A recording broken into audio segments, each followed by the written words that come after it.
फतेहगढ़ साहिब के चौरावाला की महिलाएं पहुंची जिला प्रशासनिक परिसर। बंद पड़े मनरेगा को फिर से शुरू करने की मांग। उपायुक्त और जिला राजस्व अधिकारी को सौंपा ज्ञापन।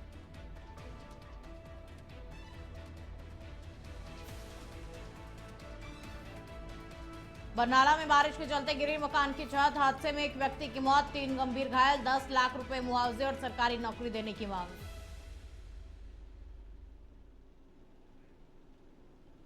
बाढ़ के कारण टूटे रावी नदी पर बने 3 गेट। जलस्तर बढ़ने से आसपास के गांवों पर खतरा। पानी में फंसे लोगों का किया गया रेस्क्यू। गुरु नानक देव और माता खुलखनी का विवाह पर्व बटाला में 538वें जोड़ा पर्व पर सेवा भाव की मिसाल। संगतों के लिए तैयार की गई 13 टन भाजी।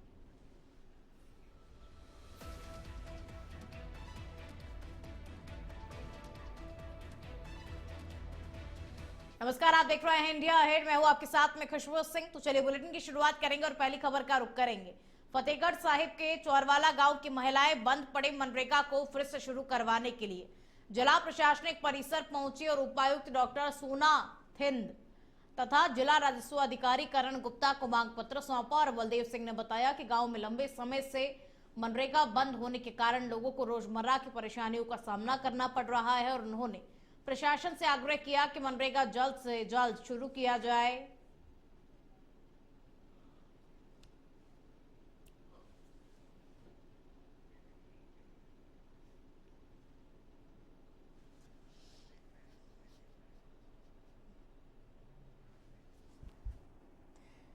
तो बंद पड़े मनरेगा को फिर से शुरुआने की मांग महिलाओं ने की। जिला प्रशासनिक परिसर चौरवाला की महिलाएं पहुंची और महिलाओं ने कहा कि बंद पड़े मनरेगा के कार्य को जल्द से जल्द शुरू किया जाए ताकि महिलाओं को इससे आर्थिक लाभ मिले।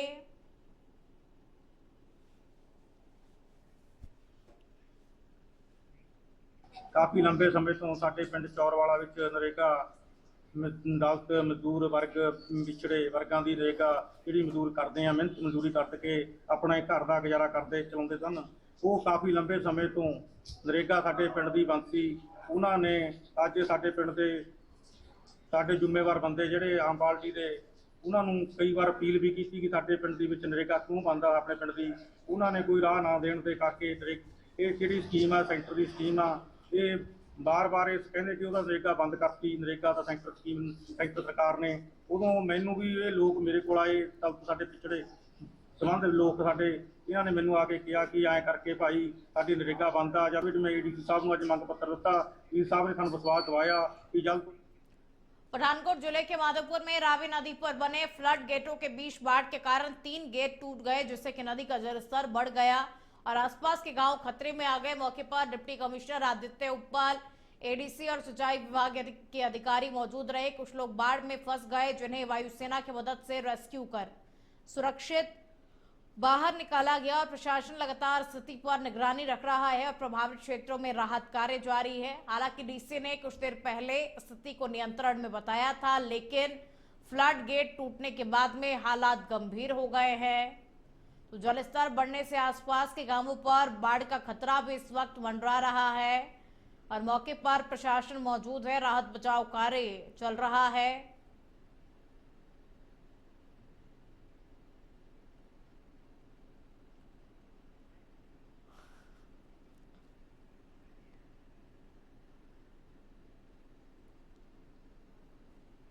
तो बाढ़ के कारण रावी नदी पर बने 3 गेट टूट गए। जलस्तर बढ़ने की वजह से आसपास के गांवों पर अब बाढ़ का खतरा भी मंडरा रहा है। मौके पर प्रशासन मौजूद है और देखिए बाढ़ से प्रभावित लोगों को रेस्क्यू भी किया जा रहा है। आम लोगों तक सहायता भी पहुंचाई जा रही है। सरकार पूरी कोशिश कर रही है बाढ़ प्रभावित क्षेत्रों में जो लोग फंसे हुए हैं उन्हें सुविधाएं उपलब्ध कराने की।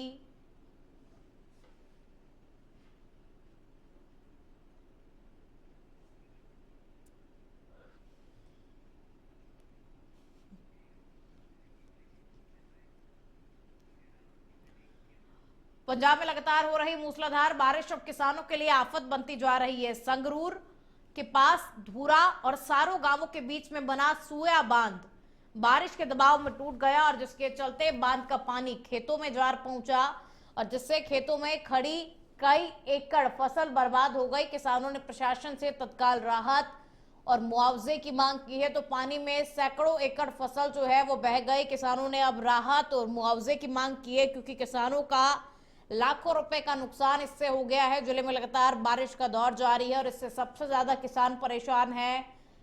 धूरा और सारो गांव के बीच में सुया बांध बना हुआ था, जो कि टूट गया और इस बांध के टूटने की वजह से किसानों को नुकसान हुआ है। और बारिश का दौर अभी भी चल रहा है। किसान काफी परेशान है क्योंकि उनका नुकसान बहुत ज्यादा हो गया है और इसलिए अब किसान राहत और मुआवजे की मांग कर रहे हैं।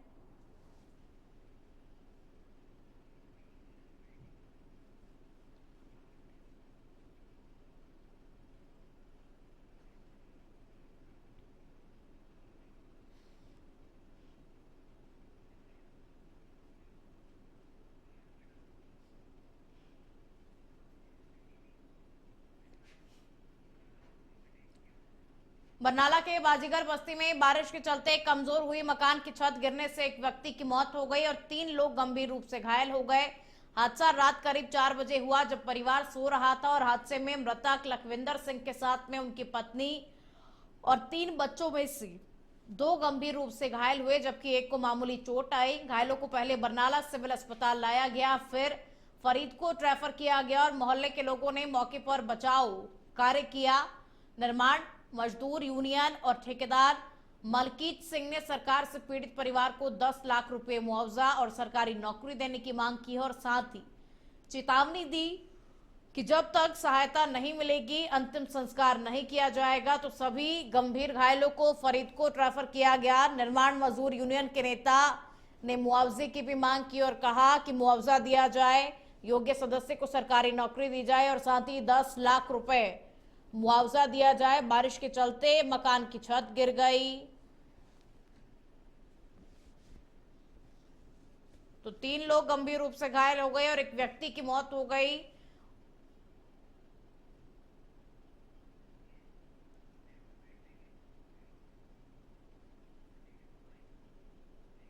ਤਕਰੀਬਨ ਸਵੇਰੇ ਜਿਹੜੀ ਦੁਰਘਟਨਾ ਬਹੁਤ ਵੱਡੀ ਹੋ ਗਈ ਸੀਗੀ। ਛੱਤ ਡਿੱਗਣ ਦੇ ਕਾਰਨ ਜਿਹੜਾ ਇੱਕ ਪਰਿਵਾਰ ਆ ਮਲਬੇ ਹੇਠ ਆ ਗਿਆ ਸੀਗਾ ਜੀ। ਜਿਹੜਾ ਕਿ ਬਿੱਲਾ ਸਿੰਘ ਪਰਿਵਾਰ ਦਾ ਮੈਂਬਰ ਸੀਗਾ ਮੇਨ ਜੀ, ਉਹਦੀ ਮੌਕੇ ਤੇ ਡੈਥ ਹੋ ਚੁੱਕੀ ਸੀਗੀ। ਤੇ ਜਿਹੜਾ ਪਤਾ ਲੱਗਿਆ ਸੀਗਾ ਕਿ ਡਾਕਟਰਾਂ ਤੋਂ ਵੀ ਜਿਹੜਾ ਬੱਚਾ ਗਾ ਉਹ ਪਹਿਲਾਂ ਕਹਿੰਦੇ ਸੀ ਵੀ ਸੀਰੀਅਸ ਆ, ਪਰ ਉਹ ਹੁਣ ਖਤਰੇ ਤੋਂ ਬਾਹਰ ਆ। ਹੁਣ ਠੀਕ ਆ ਜੀ ਬੱਚਾ ਗਾ ਜਿਹੜਾ। ਬਾਕੀ ਪਰਿਵਾਰ ਦੇ ਕਾਫੀ ਸੱਟਾਂ ਨੇ ਜੀ, ਸਾਰਾ ਪਰਿਵਾਰ ਸੀਰੀਅਸ ਆ। ਇਹ ਸਦੇਹਾ 4:30 ਵਜੇ ਦੇ ਕਰੀਬ ਜ਼ਿਆਦਾ ਬਾਰਿਸ਼ਾਂ ਦੇ ਕਾਰਨ ਇੱਕ ਗਰੀਬ ਪਰਿਵਾਰ ਦੀ ਛੱਤ ਡਿੱਗੀ, ਜਿਹਦੇ ਥੱਲੇ 5 ਪਰਿਵਾਰ ਦੇ ਜੀ ਆ ਗਏ। ਉਹਨਾਂ ਦੇ ਵਿੱਚੋਂ ਲਖਵਿੰਦਰ ਸਿੰਘ ਦੀ ਡੈਥ ਹੋ ਚੁੱਕੀ, ਬਾਕੀ 4 ਸੀਰੀਅਸ ਨੇ। ਕੁਝ ਫਰੀਦਕੋਟ ਨੂੰ ਵੀ ਭੇਜੇ ਗਏ ਨੇ ਇਲਾਜ ਲਈ। ਤੇ ਇਸ ਕਰਕੇ ਅਸੀਂ ਸਾਰੇ ਮੁਹੱਲੇ ਨੇ ਉਪਰਾਲਾ ਕੀਤਾ, ਕੱਢਿਆ ਤੇ ਇੱਥੇ ਜਿਵੇਂ ਵੀ ਕੋਈ ਮਦਦ ਕਰੀ ਜਾ ਰਹੇ ਨੇ। ਅਸੀਂ ਇਹ ਪ੍ਰਸ਼ਾਸਨ ਨੂੰ ਐਲਾਨ ਕਰਦੇ ਹਾਂ ਕਿ ਜਿੰਨਾ ਚਿਰ ਇਸ ਪਰਿਵਾਰ ਨੂੰ ਮੁਆਵਜ਼ਾ ਜਾਂ ਕੋਈ ਗੱਲ ਸਰਕਾਰੀ ਨੌਕਰੀ ਦੀ ਨਾ ਦਿੱਤੀ ਜਾਵੇ, ਉਹਨਾਂ ਚਿਰ ਅਸੀਂ ਕਿਸੇ ਵੀ ਪਰਿਵਾਰ ਦਾ ਜਿਹੜੀ ਕੋਈ ਗੱਲਬਾਤ ਹੋਊਗੀ ਉਹਨੂੰ ਅਸੀਂ ਸੰਸਕਾਰ ਨਹੀਂ ਕਰਾਂਗੇ, ਨਾ ਹੀ ਪੋਸਟਮਾਰਟਮ ਕਰਨ ਦੇਵਾਂਗੇ। ਇੱਥੇ ਮੈਨੂੰ ਜਦੋਂ ਵੀ ਇਸ ਇਨਫੋਰਮੇਸ਼ਨ ਮਿਲੀ ਹੈ ਛੱਤ ਡਿੱਗੀ ਹੈ, ਮੈਂ ਇੱਥੇ ਮੌਕੇ ਤੇ ਪਹੁੰਚਿਆ, ਜਾਇਜ਼ਾ ਲਿਆ। ਸਰਕਾਰ ਦੀਆਂ ਹਦਾਇਤਾਂ ਮੁਤਾਬਕ ਜੋ ਵੀ ਪਰਿਵਾਰ ਦਾ ਬਣਦਾ ਮੁਆਵਜ਼ਾ ਵਗੈਰਾ ਇਹਨਾਂ ਨੂੰ ਸਰਕਾਰ ਡੀਸੀ ਸਾਹਿਬ ਦੇ ਪ੍ਰਸ਼ਾਸਨ ਦੇ ਧਿਆਨ ਵਿੱਚ ਲਿਆ ਕੇ ਇਹਨਾਂ ਦੀ ਪਰ ਸਵੇਰੇ 7:15 ਵਜੇ ਦੇ ਕਰੀਬ 5 ਜਣਾਂ ਨੂੰ ਅਸੀਂ ਹਸਪੀਟਲ ਵਿੱਚ ਲੈ ਕੇ ਆਏ ਸੀ, ਜੋ ਕਿ ਛੱਤ ਗਿਰਨ ਦੇ ਕਰਕੇ ਮਤਲਬ ਦੱਸਿਆ ਗਿਆ। ਇਹਦੇ ਵਿੱਚੋਂ ਇੱਕ ਤਾਂ ਜੋ ਲਖਵਿੰਦਰ ਸਿੰਘ ਬਿੱਲਾ ਕਰਕੇ ਹੈਗਾ, ਉਹ ਤਾਂ ਅਬਰੋਡ ਡੈਡ ਹੀ ਲੈ ਕੇ ਆਏ ਸੀ ਉਹਨੂੰ, ਤੇ ਉਹਦੀ ਵਾਈਫ ਸੁੱਖੀ ਤੇ ਇੱਕ ਛੋਟਾ ਬੱਚਾ 7 ਸਾਲ ਦਾ। ਉਹ ਥੋੜੇ ਜਿਹੇ ਮਤਲਬ ਜ਼ਿਆਦਾ ਗੰਭੀਰ ਹਾਲਤ ਹੋਣ ਕਰਕੇ ਉਹਨਾਂ ਨੂੰ ਫਰੀਦਕੋਟ ਰੈਫਰ ਕੀਤਾ ਗਿਆ ਸੀ। ਤੇ ਇੱਕ ਬੱਚੇ ਦੇ ਥੋੜੇ ਮਾਮੂਲੀ ਸੱਟਾਂ ਨੇ, ਉਹ ਅਸੀਂ ਸਾਡੇ ਕੋਲ ਇੱਥੇ ਹੈਗਾ ਦਾਖਲ। ਤੇ ਇੱਕ ਛੋਟਾ ਬੱਚਾ ਸੀ ਜਿਹਦੇ ਕਿ ਜ਼ਿਆਦਾ ਸੱਟਾਂ ਨਾ ਹੋਣ ਕਰਕੇ ਪਰ ਉਹਨਾਂ ਨੂੰ ਉਹਦੇ ਪੇਰੈਂਟਸ ਦੇ ਨਾਲ ਹੀ ਭੇਜ ਦਿੱਤਾ ਗਿਆ ਉੱਥੇ। तो ज़्यादा सीरियस हालत होने के कारण उन्होंने फरीदकोट रेफर किया।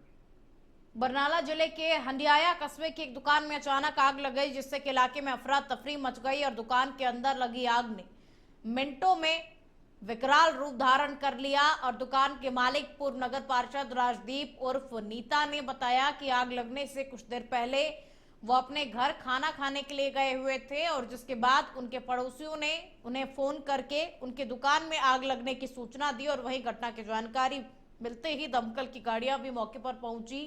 जहां दमकल कर्मियों ने आग पर काबू पाया, लेकिन तब तक दुकान में रखी क्रॉकरी और गिफ्ट आइटम सहित अन्य सामान जलकर के राख हो गया और आग लगने का कारण बिजली का शॉर्ट सर्किट माना जा रहा है।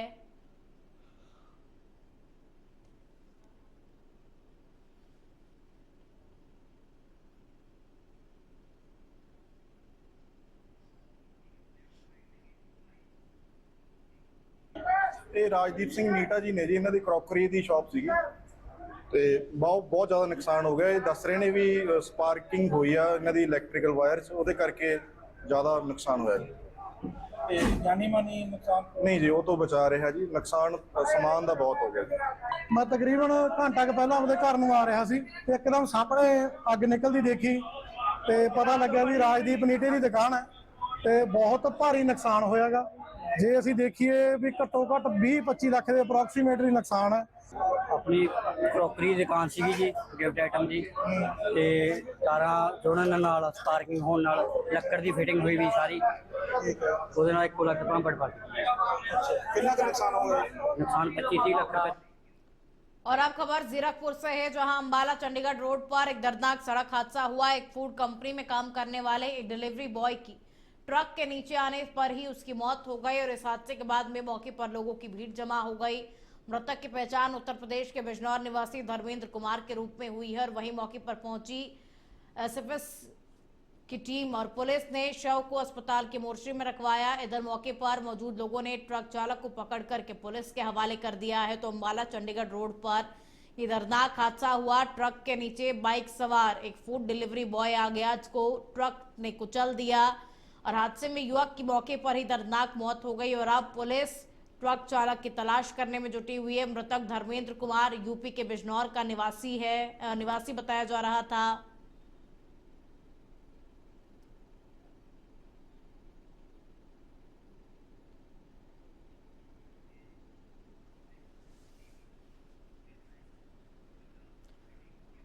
नावा ब्लॉक के सहोली गांव में खेत में एक लावारिस ट्रॉली मिलने से हड़कंप मच गया। किसानों को शक है कि ये वही ट्रॉली हो सकती है जो हाल ही में शंभू बॉर्डर से चोरी हुई थी और किसी शरारती तत्व द्वारा यहां खड़ी कर दी गई है। और किसानों ने पुलिस से मांग की है कि इस ट्रॉली को यहां किसने और क्यों खड़ा किया, इसका जल्द से जल्द पता लगाया जाए और साथ ही दोषियों के खिलाफ सख्त कानूनी कार्रवाई की जाए। दरअसल 22 अगस्त को नावा पुलिस ने नगर परिषद अध्यक्ष के पति पंकज पप्पू के खिलाफ 2 ट्रॉलियों की चोरी का मामला दर्ज किया था और ऐसे में अब तीसरी ट्रॉली के मिलने से संदेह और भी ज्यादा गहराता जा रहा है।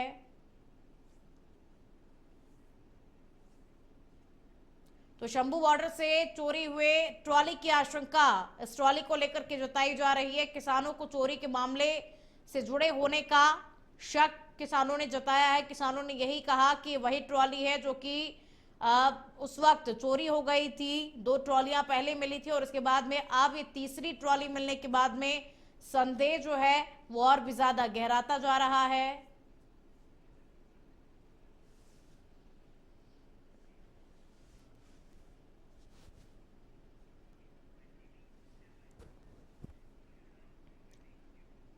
बटाला में श्री गुरु नानक देव और माता सुलखनी के 538वें विवाह पर्व को लेकर के जोड़ा मेला 29-30 अगस्त को विशाल स्तर पर मनाया जाएगा। इस अवसर पर जोड़ा घर सेवा सोसाइटी की ओर से संगतों के लिए 13 टन भाजी रूपी प्रसाद तैयार किया गया है और इस भाजी में मीठे शक्कर वाले नमकीन और अन्य मिष्ठान भी शामिल है, जो कि प्रेम पूर्वक तैयार कर संगतों में वितरित की जाएगी। और सेवा कार्य में जुटे भाई सतनाम सिंह समर्थ ने बताया कि यह परंपरा पिछले 13 वर्षों से लगातार निभाई जा रही है और इस बार संगतों की मार्ग पर भाजी को दूर दराज के क्षेत्रों तक भी भेजा जाएगा, जिससे कि हर श्रद्धालु इस पावन प्रसाद का लाभ उठा सके। और इधर विभिन्न सिख जत्थेबंदियां और समाज सेवी संगठन भी अपने अपने स्तर पर सेवा और आयोजन कार्य में जुटे हुए हैं।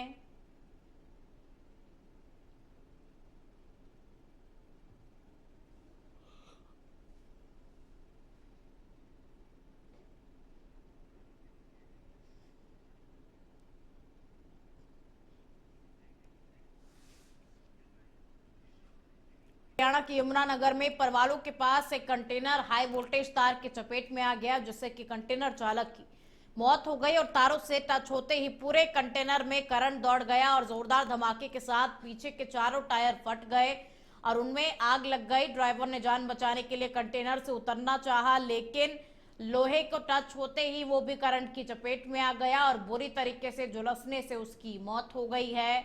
तो कंटेनर के पीछे के टायरों में भी आग लग गई और चालक ने जब उतरना चाहा तो वो भी लोहे से टच हो गया उसका शरीर, जिसकी वजह से उसके शरीर में भी करंट दौड़ गया और झुलसने की वजह से चालक की भी मौत हो गई।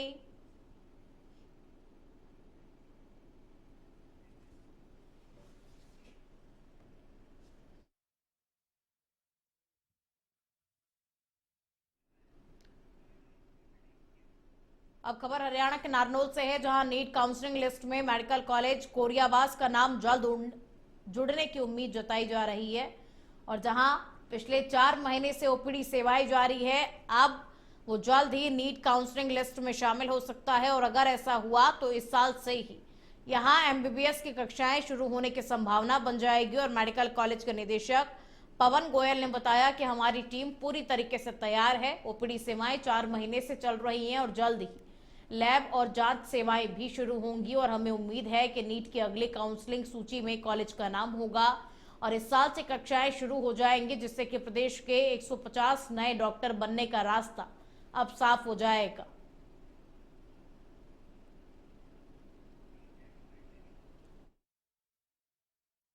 हमारे अस्पताल में ओपीडी सुविधाएं तो शुरू हो चुकी हैं। लगभग 1 मई से हमने शुरू की थी, तो आज 3-4 महीने हो रहे हैं और स्टाफ की भी अवेलेबिलिटी काफ़ी बढ़ चुकी है। हमारे पास डॉक्टर्स भी आ गए हैं बहुत सारे, हमारे पास पैरामेडिकल स्टाफ भी आ गया है। तो हम अपनी तरफ से सुविधाओं को जोड़ रहे हैं और जल्द ही हम अपनी तरफ से जांच की सुविधाएं भी शुरू कर लेंगे। लैब की जांच है, एक्सरे की सुविधा है, वो भी हम शुरू कर लेंगे। भिवानी में स्वास्थ्य विभाग में जियो फेसिंग हाजिरी के विरोध में डॉक्टर सहित अन्य स्टाफ भूख हड़ताल पर रहे और इस दौरान प्रदर्शनकारियों ने सरकार के खिलाफ रोष जताया और कहा कि जियो फेसिंग लागू होने से कर्मचारियों का पर्सनल डाटा लीक हो सकता है, जिसका गलत प्रयोग भी हो सकता है और मौजूदा हालातों को देखते हुए कर्मचारी किसी भी साइबर फ्रॉड का शिकार भी हो सकते हैं। और हरियाणा गवर्नमेंट फार्मासिस्ट राज्य महासचिव अनिल झावरी और HCMS एसोसिएशन के पीएचसी गुरेरा के डॉक्टर वतनवीर सिवाच, पीएचसी खरक कला से लैब टेक्नीशियन सिलवंती व senior nursing officer Anita Devi आदि ने बताया कि जियो फेसिंग थोपना सरकार बंद करे। उन्होंने कहा कि जियो फेसिंग ऐप के जरिए हाजिरी लगाए जाने के विरोध में चिकित्सक व स्वास्थ्य विभाग के कर्मचारियों ने प्रदर्शन किया। यदि मांगे नहीं मानी गई तो तालमेल कमेटी से वार्ता कर आगामी अनिश्चितकालीन हड़ताल जैसा फैसला ले सकते हैं। तो स्वास्थ्य कर्मियों और डॉक्टर्स की भूख हड़ताल। हरियाणा विधानसभा का मानसून सत्र समाप्त हो चुका है, लेकिन कांग्रेस इस सत्र में भी अपना नेता प्रतिपक्ष नहीं चुन पाई है। इस मुद्दे पर कांग्रेस को घेरते हुए पूर्व मंत्री असीम गोयल ने तीखा हमला बोला और उन्होंने कहा कि कांग्रेस की अंदरूनी लड़ाई जग जाहिर है। जो पार्टी अपना एलओपी नहीं चुन पाई वो अपनी मजबूती की बात छोड़ दे। ये खुद अपना नेता नहीं चुन पा रहे हैं तो ये जनता के लिए क्या करेंगे। कांग्रेस की ये वैसे तो अंदरूनी कमजोरी सारे सामने आ रही है।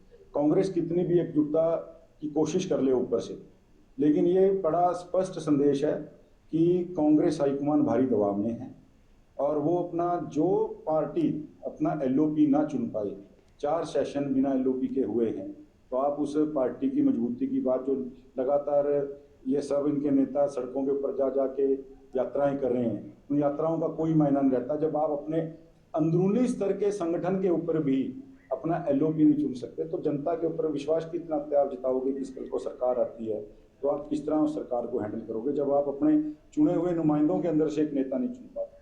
कांग्रेस का सिस्टम पूरी तरह से फेल है। ये लोकतंत्र की बात करते हैं लेकिन कांग्रेस के अंदर लोकतंत्र।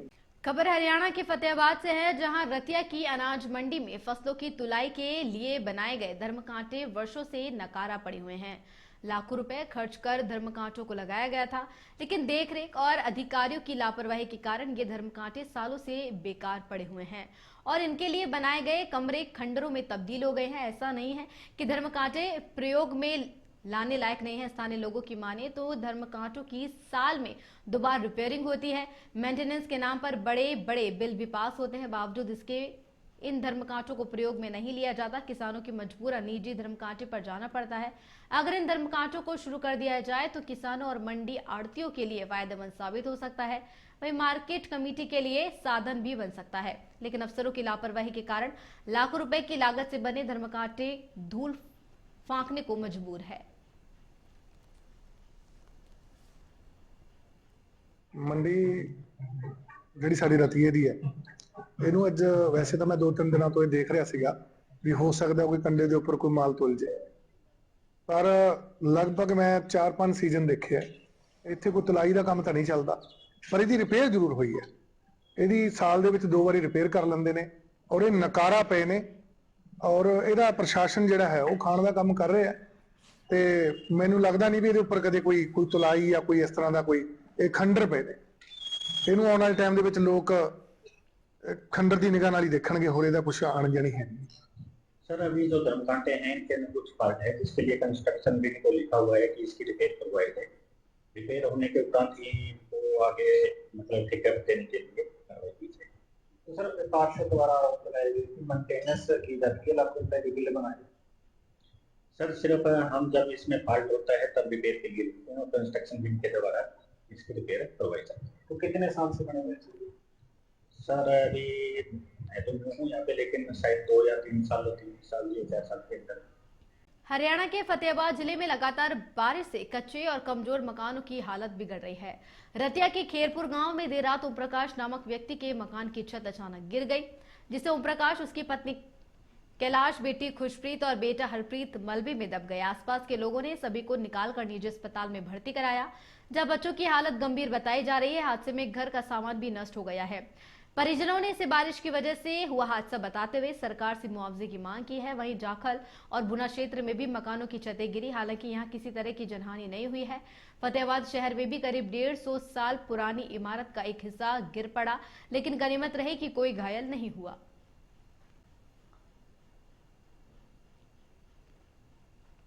रात को सुते सीगे 12 बजे का टाइम सी तकरीबन, तो एक बार घर के उठे कहते जी खड़का लड़का हो रहा छत से देखो, बस पलट के देखा ही तो छत उपरों नीचे आ गिरी सी, जिन्हें चोटा लगियां